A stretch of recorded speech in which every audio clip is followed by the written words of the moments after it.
Thursday. I'm Justin with Effective.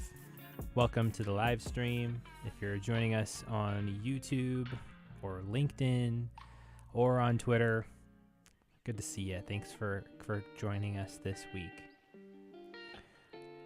This week's going to be a continuation of last week's live stream where we focused on some articles that I was researching around time management. Time management is an interesting concept. We got into it a little bit in the discussion last week where you can't really manage time, but you can manage yourself and how you utilize your time. Because time is not really a thing to be managed. It's a construct in which our lives really exist. And so it's kind of an interesting thing in regard to that. So we're going to dig a little bit into that. I want to start going through some deeper notes that I have in the realm of personal productivity these days. Just kind of walk through some of them and see if you have any interesting thoughts on any of that. But we'll get going and into the deeper stream here in just a moment. But if you're just joining us, be sure to say hi in the chat. Let me know where you're coming from. If there's anything on your mind today. If you have any questions too, I'm happy to answer them. Happy to work, just kind of discuss some questions you have, anything about personal knowledge management or productivity in general.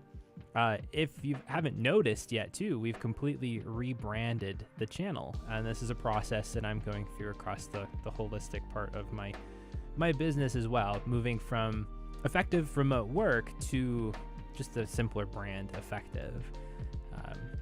I just want to be able to encapsulate a lot more of what I'm actually interested in talking about. Remote work is something I'm very passionate about, and I'm sure it'll come up in conversations about productivity and PKM and things like that. But really honing down on those two big areas, I think, are kind of where I wanna land. So that's kind of a big change around here too. And if you've been following along in my journey toward, trying to figure out project management and task management, things of that sort, I've been making some headway there. It's been kind of cool. I have been experimenting with ClickUp the last couple of days, and I've really liked it. The way that I can frame ClickUp for you, if you haven't used it before, is think of if Notion was built around the core idea of tasks instead of around documents. There's a lot of flexibility and power inside of ClickUp in regard to that. You can construct all sorts of different views. It's similar to Airtable in some regards, but it's very heavily focused on managing tasks and projects, and I've been really enjoying using it. I think I found something that I'm going to settle into for managing the big picture and projects of my life. I'm still, I think, going to use for like the day-to-day type stuff, the one-off occurrences that come up, like I need to take care of this thing at home, I need to get some maintenance done on the car. I think I'm still going to use a bullet journal for that, but ClickUp seems to be pretty decent overall as far as managing the processes and systems and structures and things like that need to happen in order to keep life going. So I'm pretty happy with that so far. Yeah, we're just going to get going in just a second here. Again, we're going to be talking about time management today. The first thing I'm going to go into, though, is kind of a big picture note that I have inside of Obsidian. I'm just going to make sure that I'm on light mode before we get going, so it's easier to see. And yeah, that's about it. So again, welcome to the stream. If you haven't been to one of these before, it's Think With Me Thursday. And we're just kind of going through some things that we're thinking about. And so if you have something that you want to work on during this time or think about or just have it on in the background, feel free to do so. We'll be here for probably about an hour. Hey, Torin. First time catching one of the streams. Yeah, well, welcome. This has been a really fun thing to do, just to be able to dig into some notes and some ideas and talk some stuff out together as well. So if you want to hang around for that, we'd be glad to have you. Glad you were able to catch the stream today. I'm going to pop over to my desktop. So just a side technical note on this. I just moved all of my streaming stuff from Streamlabs OBS, or Streamlabs Desktop is what they call it now, to actual OBS. So it's not as pretty. I think, okay, well, welcome. Glad you're able to catch it while eating dinner. It's 1:20 in the afternoon here, so 13:20. There's a fair time difference there, but glad you're able to jump on. But anyway, I moved everything over to OBS, and so things look a little slightly different, but it's actually the moving process from Streamlabs to OBS was pretty straightforward. I'm still using Restream as kind of the underlying layer that allows me to broadcast to both YouTube and Twitter and to LinkedIn. So there's that. So this note on the screen here, I'm gonna zoom in just a little bit more so it's easier to read. But this is kind of one of my keystone notes inside of Obsidian right now. I haven't spent a lot of time on it recently because I've been focused on other things. But this is the ideas that I want to keep coming back to in regards to productivity.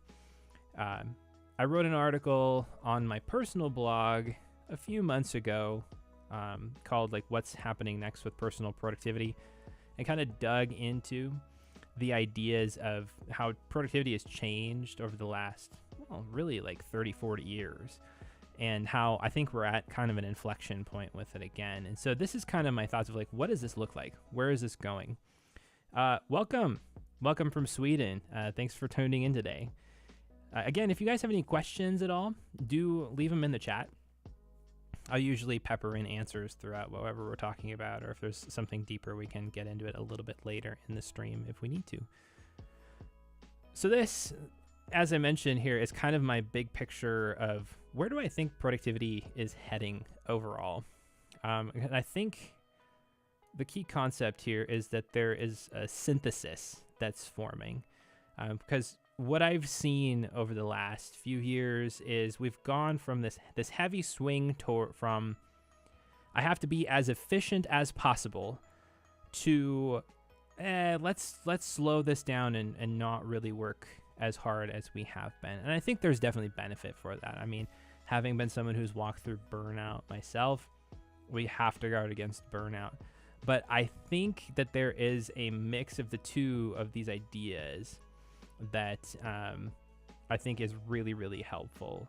And if we can kind of mesh the two of them together, I think we can find some kind of an engine that might be helpful for a lot of people, especially if we keep it high level and don't get too in the weeds of here, if you just follow these 6 steps to productivity, then you'll be super hyper productive. I just don't think that really works, or it works for a subset of people, but it doesn't do a great job for most people, especially people who just kind of operate differently than others, and whether there's neurodiversity or just people who don't like traditional productivity methods but still want to move forward in life. I think one of the big shifts that's happened too, and that's happening, is that there is a shift toward qualitative productivity from quantitative productivity. So if quantitative productivity is the idea that volume of things done is the most important thing, if I can just check off these 80 items on my to-do list today, then that's great. I feel productive. Qualitative productivity then is I'm honing in and focusing on this one most important thing, or this very small set of most important things, and doing that. As you can see in the note here, I say there's a balance to be found. And I think there is, because qualitative productivity is something that moves the needle forward, but everybody has a shallow or a large list of things that they need to handle outside of that. There's just a lot of stuff going on in a lot of people's lives, myself included. And so that's really one of the key things I think is going on with qualitative and quantitative productivity. There needs to be a balance between the two of them. Jonas V says, regarding ClickUp, was that for your personal bigger picture or using it with a team? Getting others on board in a new system is always a challenge. Right now, it's just for me. I've struggled with finding a tool that can kind of connect the big picture down to the more tactical items. And ClickUp seems to be doing a really good job with that. Notion does a decent job with that too, but So some of the manual fussing around that you have to do with recurring tasks or database views and things of that sort, just it's a lot of extra work for me. And so I was looking really heavily at using Notion for it, but when I realized that ClickUp can do even things like relations between two different sets of lists, or even like pulling in any task from your database, like one cool thing you can do with it that I've done is I have one list in ClickUp that is what I'll call my OKRs, my objectives and key results. I decided to just like formalize on that verbiage on how I track my big picture stuff, even though it's not super into like the OKR format. But so I have one list where I track my OKRs. I have my objectives, and then I have my key results listed out. And then on those key results, I have a relation that allows me to select and tie to any task inside of ClickUp, to note that that task is a tactic that I'm using to move that key result forward. And so then when you open up that task inside of ClickUp, you actually get a backlink to it. So you can see, oh, this is tied up into this OKR, this key result. So that's really what sold me on it. I think having that ability to relate to other tasks inside of your system can actually be really powerful, especially in this regard. So that's why I'm tending to go with ClickUp.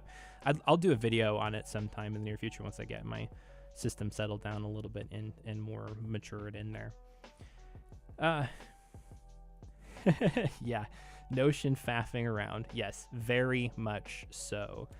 That's one of the reasons why I stayed away from it for notes, to be honest with you, is that I love Notion. I love the idea of it. But it's too fiddly to try to take notes in there for me. A tool like Obsidian is a heck of a lot simpler to take notes. I think just because it's plain text, it's quick, and then it has offline support, which Notion doesn't really have great offline support.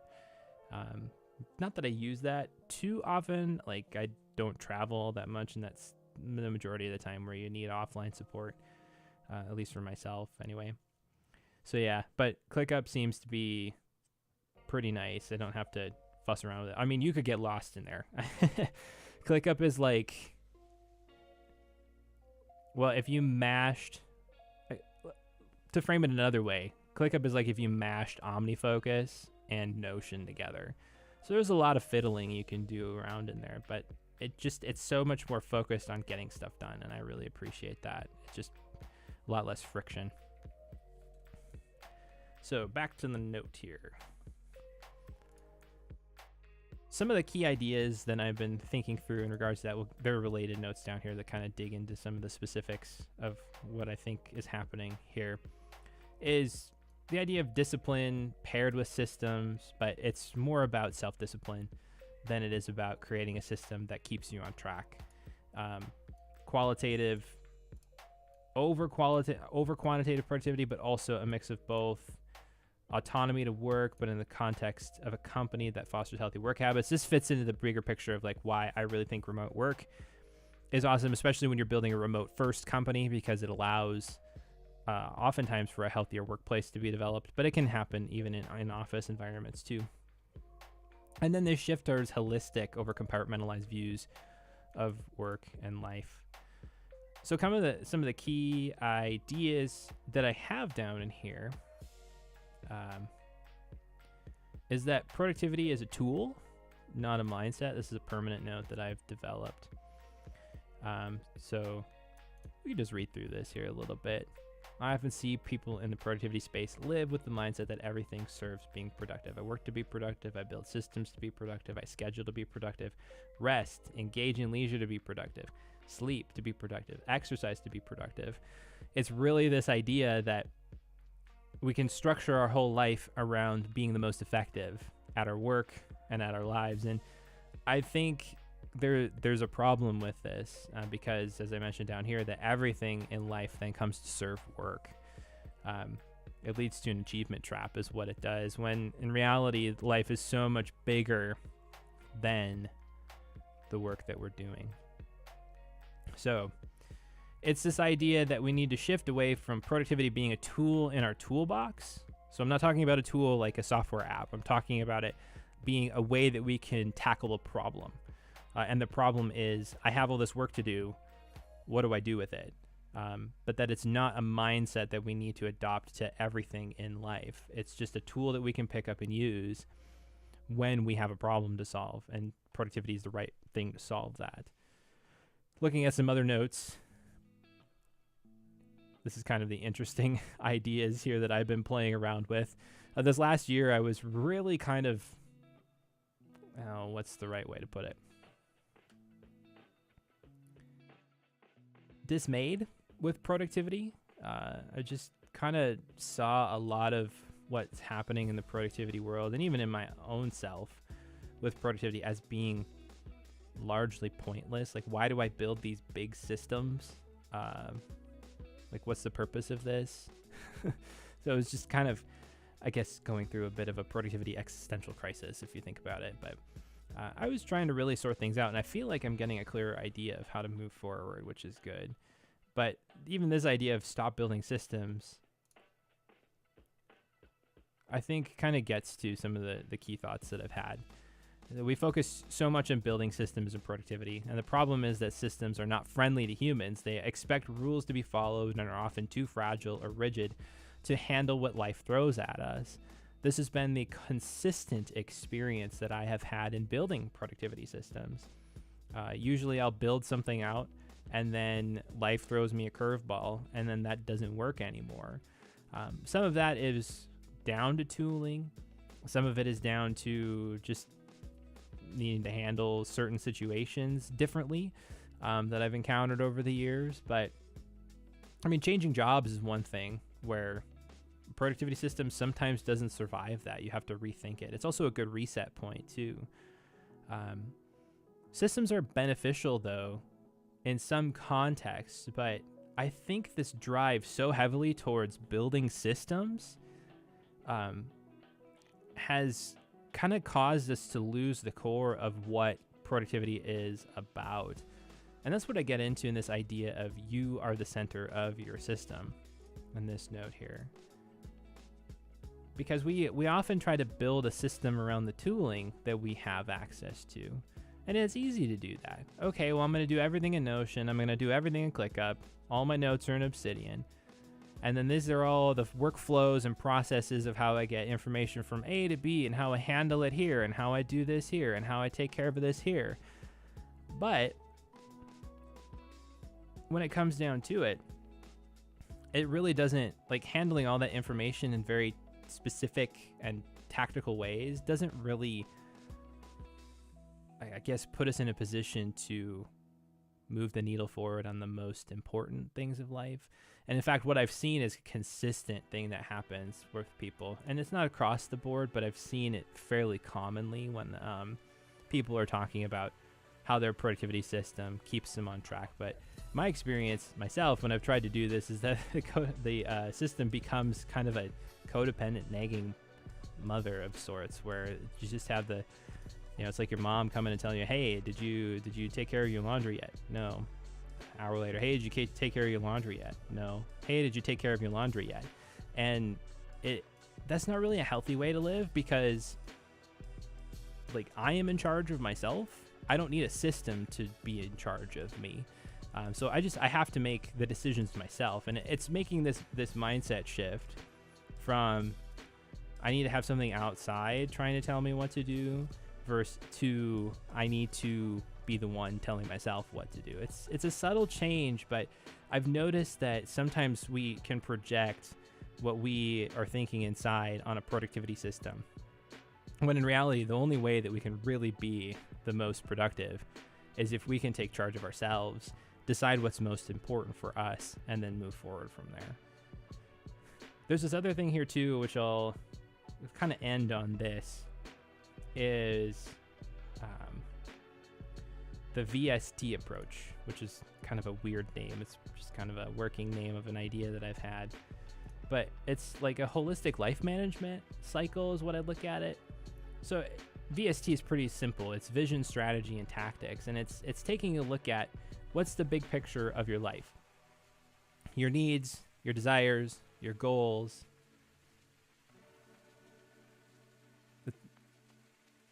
and then how do you move towards that? So it does map up and line up closely with like OKRs and things of that sort. But when it's applying that to a bigger picture in your life versus like a work objective that you're trying to achieve, it's like defining a map, kind of getting an idea of what that looks like, and then finding the starting point, and then defining possible paths.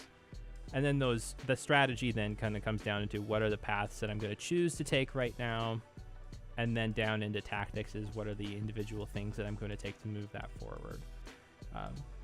Again, I think one concept to keep in mind is that I'm always seeing this in terms of the holistic picture of life. So not just work, but how is this in my finances, in my family, in my relationships, in the other areas of my life, my health, things of that sort. So anyway, I just wanted to spend a couple minutes kind of diving into that because it's been on my mind a lot more lately. And I think especially with the rebranding going on, I've been honing in on certain areas of productivity and PKM. And I love talking about the tools and the processes, but I also want to talk about and help give people tools to manage the bigger picture of life as well. And not just like the checklist, like I've talked about before, but I want to give them some strategies. I guess the way that I've been thinking about it is that I want to offer a toolbox to say like, here's a toolbox and there's a number of different tools that you can use in this. And if you find that there's a tool in here that you can use that might work for you, then awesome. Because I don't have the answer on how to be productive and effective for everybody, but I know that together we can kind of figure it out.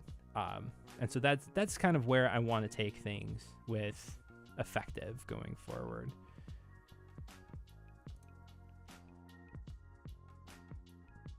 Torin says, one of the reasons why I don't use Notion too much, the temptation to spend time beautifying it.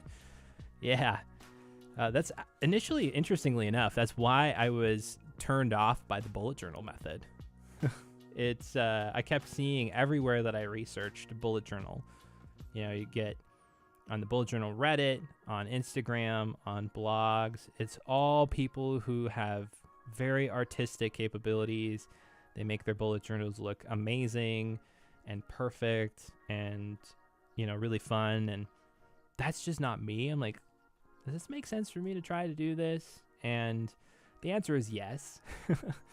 I really actually enjoy the bullet journal method a lot for handling lower level kind of tasky items, but it doesn't work very well for project level stuff. But anyway, that's a bit of a digression. That was kind of one of the things that I saw with that, and it's very much the same with Notion too, where you start researching Notion setups and you're like, wow, that dashboard looks great, and wow, they did this, and there's a million things you can do with it. But again, it all comes down to like what's the most important thing. And to me, just trying to fiddle around with the system to make it look good definitely hasn't been the most important thing for me to focus on.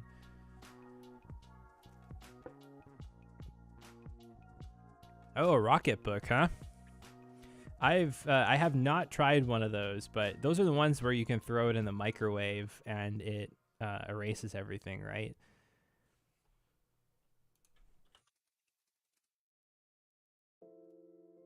Or is this?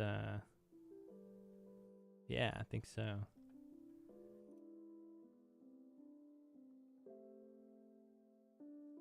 Whoa, okay, let's not do that. I don't know if you heard that. I've got my audio turned down into other things, but that was not fun. I got like multiple streams of audio from that website that automatically started playing. Oh, interesting. You can now just wipe it with water. That's cool. I haven't kept up with that product, but I remember somebody that I worked with a number of years ago had one of the original Rocketbooks where he threw it in the microwave. I thought that was really cool, especially if they're just fleeting notes that you're just like, okay, well, I don't need these anymore. You can just get rid of them. But wiping them with a damp cloth is pretty cool. It's pretty. I like that idea. I'm more of a person who like I don't mind keeping these around. I love starting a new journal. I have. Let me look over here.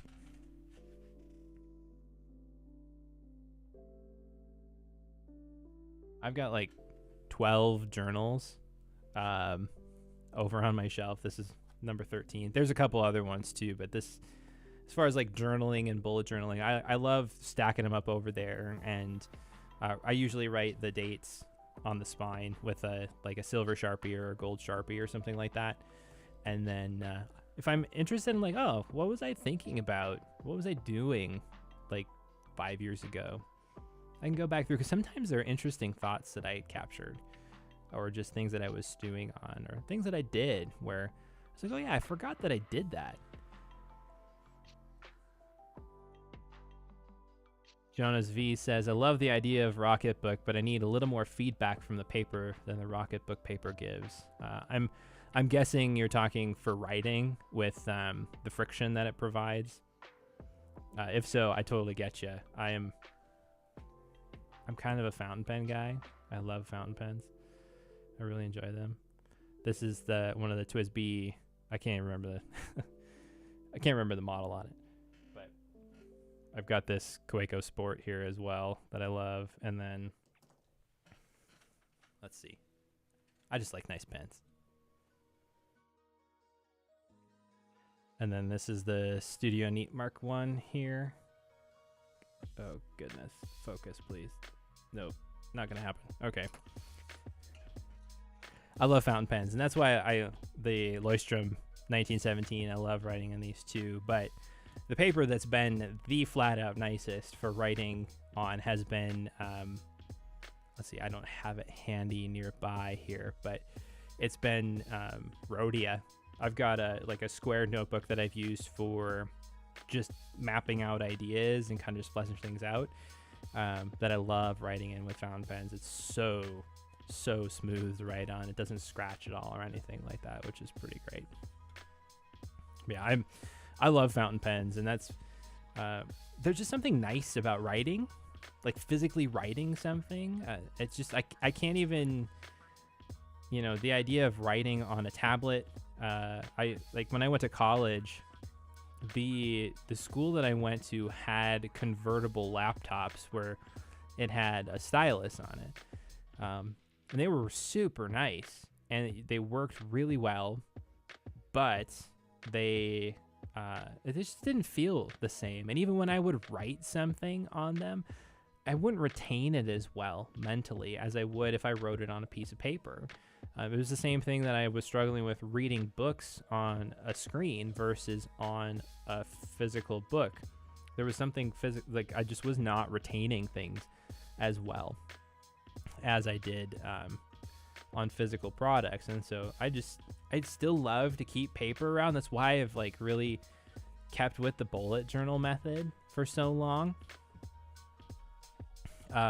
Even I just keep coming back to it, even though it doesn't fully work for me, because there's just something that's releasing when I write a task down on paper versus typing it into an inbox in Todoist or something like that. Oh yeah, you got to ink up those pens. I haven't inked these yet. I just got these this last year, and I've inked them once. Actually, this one's still running on a cartridge, but I haven't inked them since then, and I'm going to soon because they're getting a little low. But I think we're going to transition over into the articles for today. If you can pop open the description if you want to follow along on your end versus just reading on the screen, there's 2 links in there. The first one that we're going to look at is a Medium article from uxdesign.cc titled, "Yes, I Have a Time Management Problem. So What?" I just kind of want to skim through this and see, because I've read this one through already. And I thought there was an interesting couple of things to pull out in here, so I want to do that today. For anybody's interested, what I am doing here is I have this open in Chrome, And then I'm using the Readwise highlighter extension. So I've just have this clicked, it's saved now, and now I have the highlighting enabled. So when I select text, it will actually highlight it. Hopefully, I wonder if Medium is gonna jump in here. No, it's not. Okay, that's cool.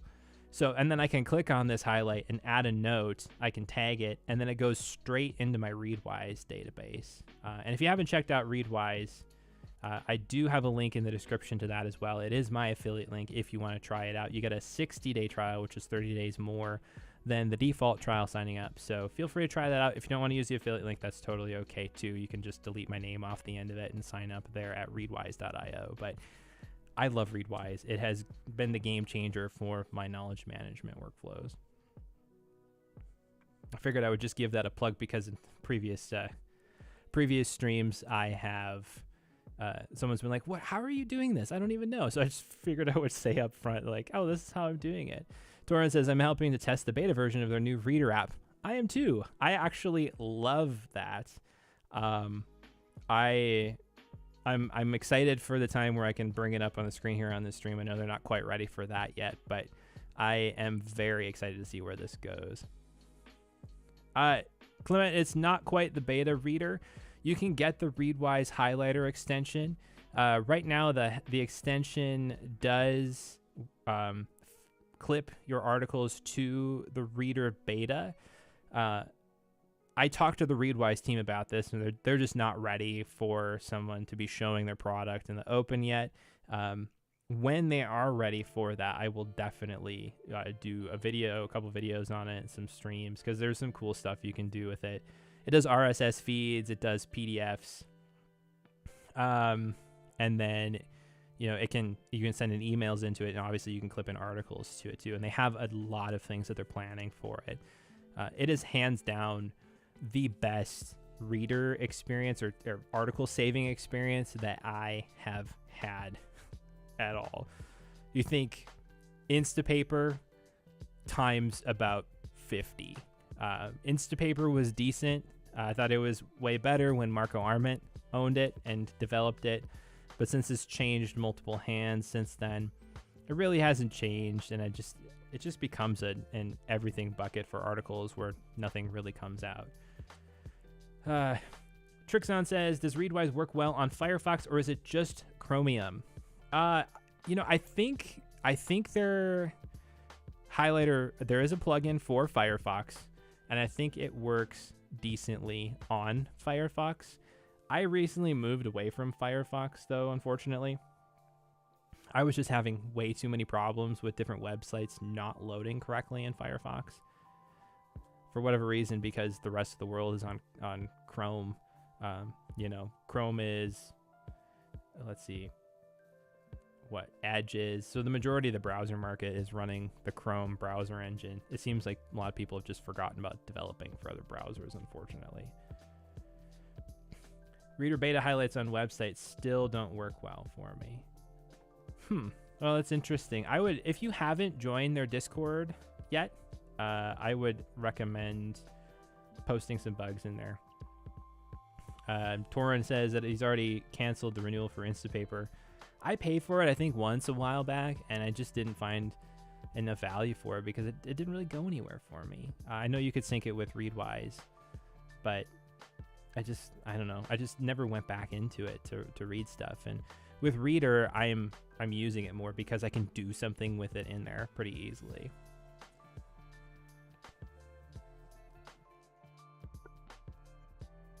Yeah, to be honest with you, Clement, I think I was within the first 5 or 10 people actually on the Reader beta, and even that early on, it was really good.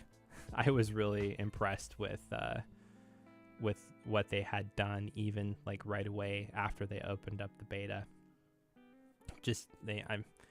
When you have a team of people who loves knowledge management, loves reading, and genuinely wants to build a tool that's good and does interesting things with this stuff, you can't lose unless you just execute it really poorly. And they have not executed poorly at all. They have so many great ideas for for feature.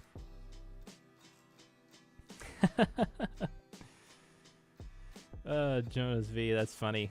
RIL, read it later apps are where interesting articles go to die. Yeah, basically. That was a struggle I had with both Instapaper and Pocket, and then also Evernote. I would just clip stuff and it would just go and it would just live there forever and I would never look at it again.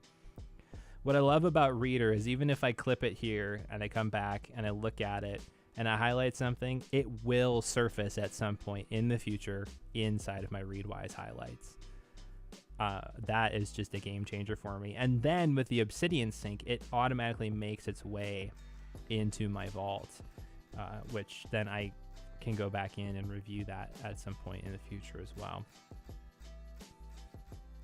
Clement says, my only issue is that I discovered how many later articles I had in Pocket as Reader pulled them all for me and made them obvious. Yeah, I had a ton actually that imported from Instapaper, really old ones, and that was kind of embarrassing. I don't know if I had quite as many as you did with 826, but it's so when softwares make it so easy to clip something in, but then you have to dedicate specific time to go back in and take care of it. That's challenging. What I love about Reader though is that with this clip extension here, if I have an article open, I don't have to worry about it.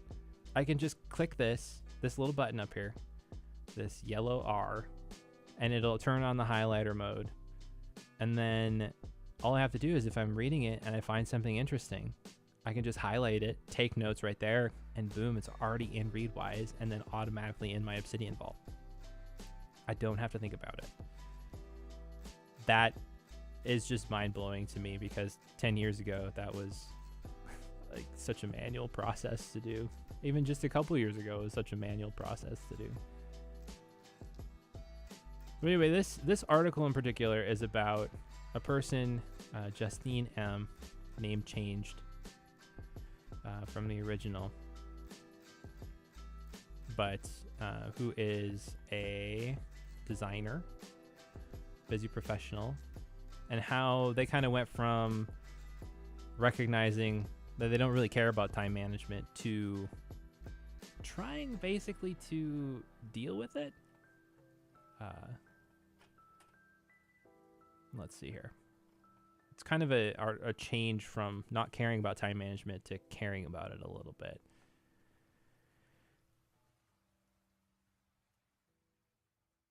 But she knows there is a problem.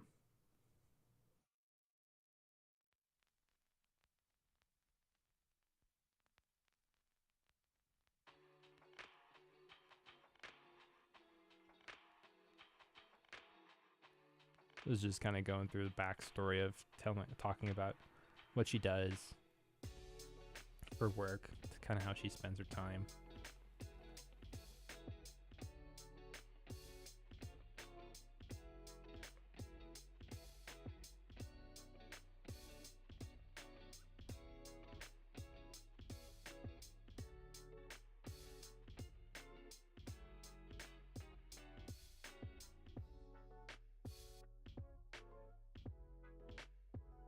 Isn't this true? Or it's so easy to get trapped into this. Time management should not be about choosing work over lunch. I often don't take lunch. I get so busy. It's really interesting too. I've been seeing a number of people on Twitter lately saying things like, "You want to know the trick to being able to manage your workload a little bit better, or to getting your energy back? Actually, take a lunch break." Yikes. I mean, I guess I didn't realize that people don't take lunches. I'll be honest, I don't consistently take a lunch break, but I take a number of different breaks throughout the day. And so it's not like I don't take lunch. Sometimes I'll go for a run. I'll go outside for a little while. Sometimes I'll go play with my kids. Sometimes I'll have to run to go pick up my son from school or something like that. But it's kind of wild to me that people just don't take breaks. It's kind of an issue, I think. And no wonder why people are burnt out then if we don't take breaks.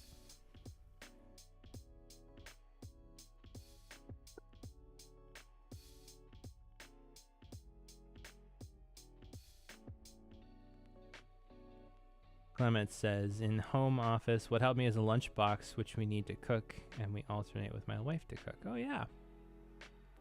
That's a good idea.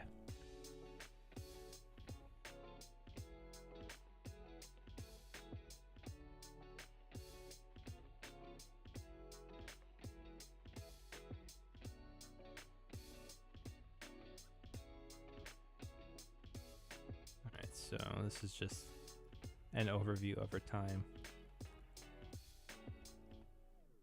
Here's kind of the meat that was interested in here. This idea of time realists and time optimists.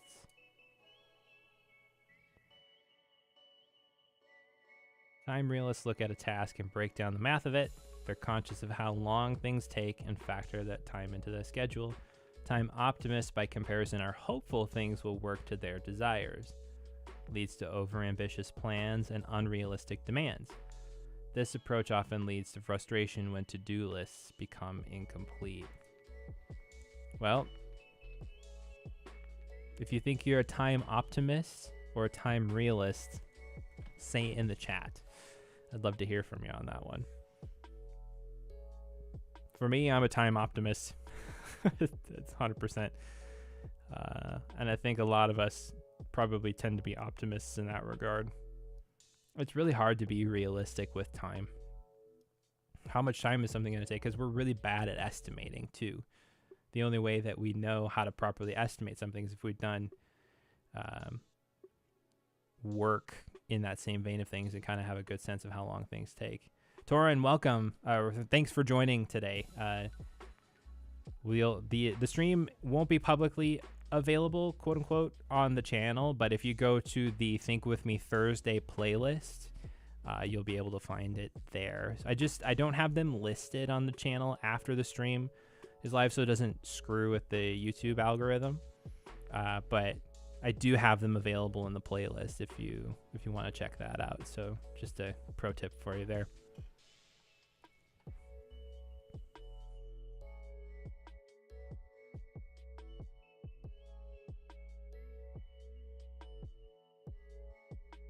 Oh yeah, Clement, I hear you there. I used to do some software development, but it is hard to time box a task when it takes multiple days, for sure.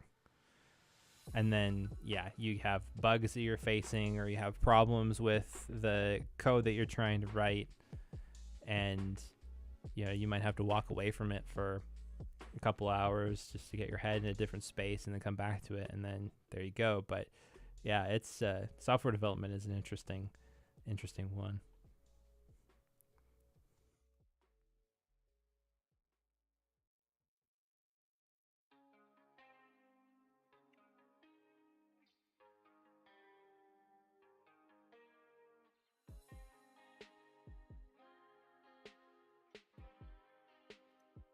So this is interesting. This reads like it's a case study that this person did with some consulting with this person or coaching.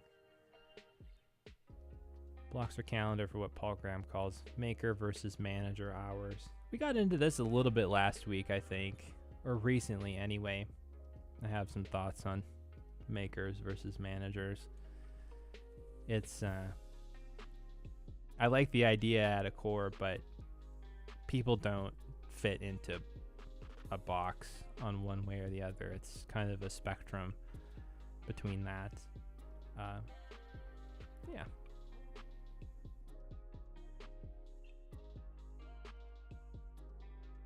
There's some helpful, actionable advice here. Pause before committing to anything. Okay, that makes a lot of sense.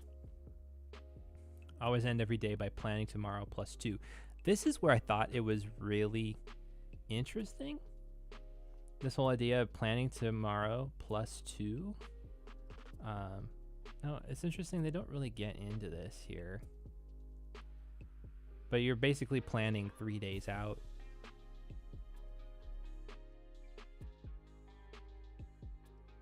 It's just basically like batching. Just pretty traditional productivity advice. Email bankruptcy, yeah. If you have 10,000 unread emails, you probably don't need them.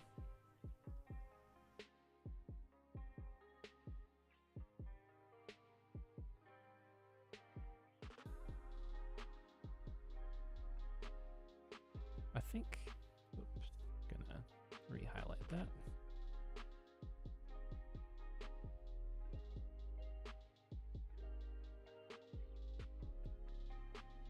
This has been one of my challenges in this section here with time blocking.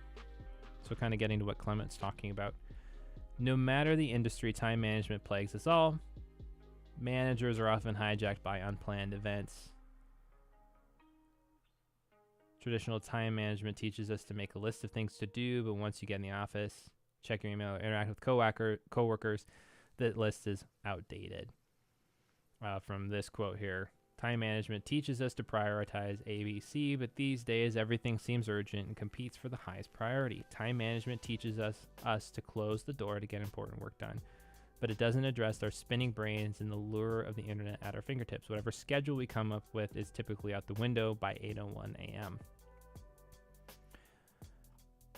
So, yeah, I mean, there's something in that. One, I think there's some pieces missing in this specific section here. You can very much be in control of your time and how you spend your time. You do need to close the door to get the important work done, the focused work. That's just how it works. You can't ingest a bunch of outside input. But this is also respecting the ideas that managers work differently from makers, and people fall on a spectrum of makers to managers. And they have to have the tools in order to be able to handle both sides of that. Many people in knowledge work these days don't fit into buckets like that. Sure, if you're a CEO, you're not a maker. You are a manager. Sometimes you need to do visionary work, and so you're kind of having maker time, but you're not sitting down cracking down on code or cracking out code or something like that. If you are a frontline worker, you are not a manager. But you also have a lot of outside requests oftentimes that you're dealing with.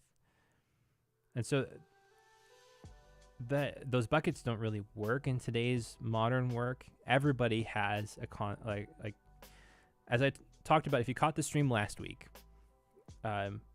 there's the river and the tower is kind of the metaphor that I'm using. The river is the stream of stuff coming at you from the outside.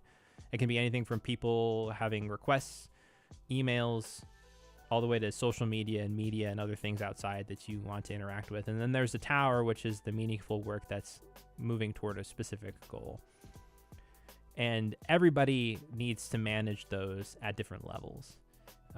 Some people emphasize more on the tower and building that. Other people emphasize more on managing the river.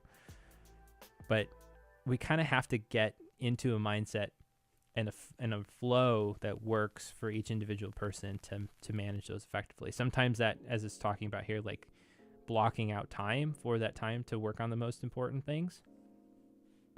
And other times it's leaning into the river a little bit more and just embracing it. Just depends on the kind of situation that you're in.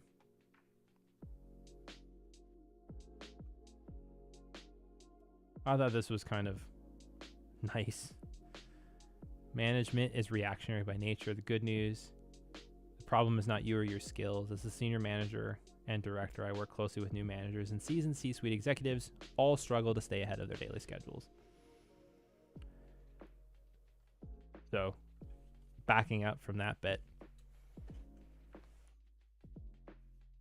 that also tells me that there's a cultural problem there. We have too many meetings. Too many things going on. Too many pulls at our attention.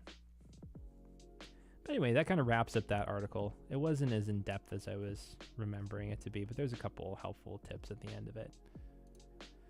This other one is from Harvard Business Review, titled Time Management Training Doesn't Work. Interestingly enough, this is from 2015. So 7 years ago, but I think, this is actually that article that was linked in the previous one right here. That's how I ended up finding this one.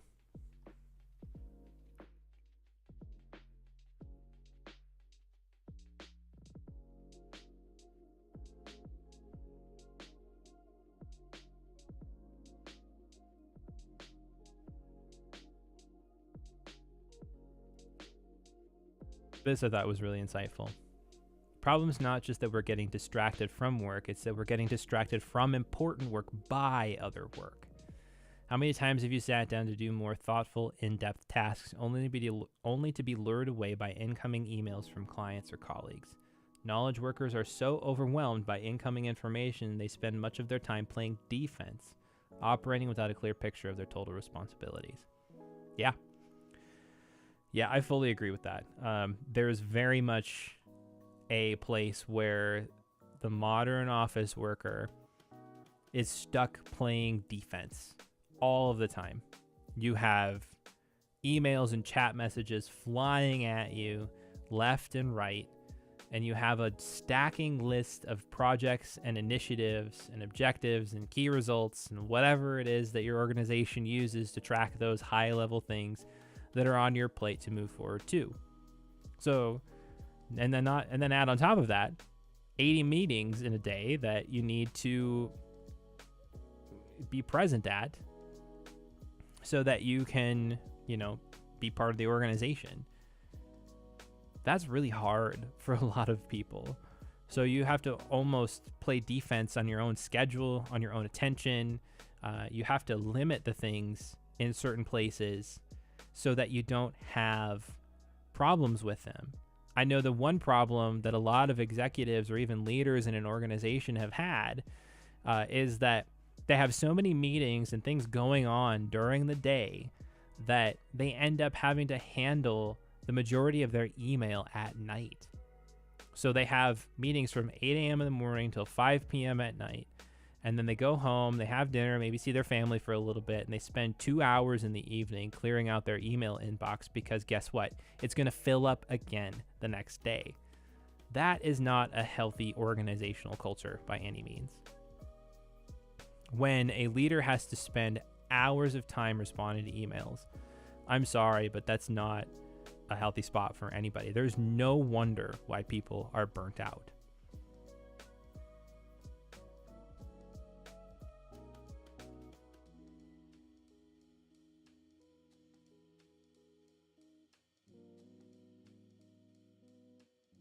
I think this is an interesting point here too. The time management techniques they've learned in the past are failing them. Too many sticky notes, paper lists are too long.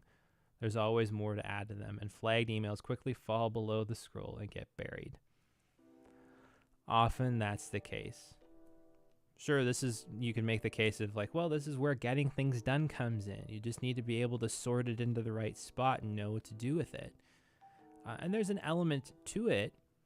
That's true, but I as I've talked about in the past, if you've caught on streams and other videos on the channel here, it's not about putting all the things in the right place, because then you're just becoming a paper pusher of information, making sure that, oh, this is getting deleted properly, this is going this place, this is going this place, and you kind of are doing a lot of administrative work just to handle the work that needs to get done. If a person can nail down their top 1 to 3 things that are the most important for them to be focused on in a given season of their time. So this could be a quarter, it could be 6 months, it could be 4 months, it could be a year. They then know what they need to be focusing on. And all the rest of the stuff, they should then have license to be able to defer to some other time. Because it's just not realistic to have people running on hamster wheels, if you will, to keep up with all of the little tiny minutia that comes onto their plates. It's not not important. So this, I mean, obviously involves conversations in the workplace with superiors, some thoughtful time for yourself, and things of that sort. Because especially if you're not in charge of setting what priorities are, somebody is, and if they haven't done a good job doing that to start with, then it's a good time to have that conversation and say, hey, what is my number one priority? Because there's these million things coming at me on a day-to-day basis, and I need to know what's the most important thing for me to focus on and what I can let slide a little bit. Sometimes those things still need to get done in the workplace, but you might be able to put them off for a little longer or just let them slide, even though that person might think it's urgent. But if you're not the right person to deal with it right now because your priorities are in another area, then there needs to be an adjustment that happens in the organization to take care of that if it needs to happen sooner, genuinely. Otherwise, it can just wait.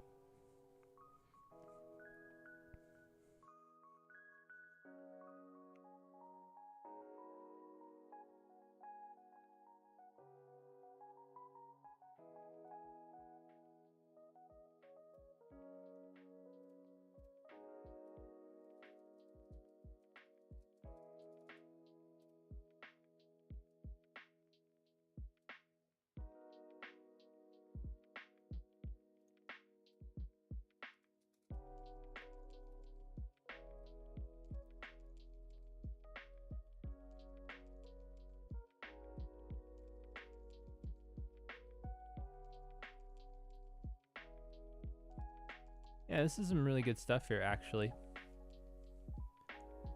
We have to work differently now.